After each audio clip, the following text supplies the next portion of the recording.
ఎమ్మెల్సీలుగా Nagababu, Somu Veerraju, BT Naidu, Alapati రాజా, పేరాబత్తుల రాజశేఖర్ ప్రమాణ స్వీకారం చేశారు. శాసన మండలి చైర్మన్ మోషేన్ రాజు నూతనంగా ఎన్నికైన వారి చేత ప్రమాణం చేయించారు.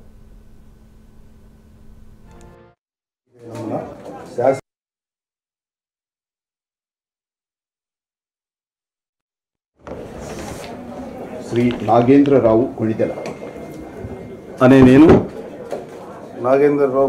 అనే నేను ఆంధ్రప్రదేశ్ శాసన పరిషత్ సభ్యునిగా ఎన్నికైనందున శాసనం ద్వారా నిర్మితమైన భారత రాజ్యాంగం పట్ల నిజమైన విశ్వాసం విధేయత చూపుతానని, భారతదేశపు సార్వభౌమాధికారాన్ని సమగ్రతను కాపాడుతానని, నేను స్వీకరించబోయే కర్తవ్యాన్ని శ్రద్ధాశక్తులతో నిర్వహిస్తానని సత్యనిష్టతో ప్రతిజ్ఞ చేస్తున్నాను. నేను ఆంధ్రప్రదేశ్ శాసన పరిషత్ సభ్యుడినైన నాగేంద్రరావు అనే నేను పరిషత్తు నియమాలు కట్టుబడి ఉంటానని, వాటిని అనుసరిస్తానని, పరిషత్తు మర్యాదలను పాటిస్తానని, సాంప్రదాయాలను గౌరవిస్తానని సత్యనిష్టతో ప్రతిజ్ఞ చేస్తున్నాను.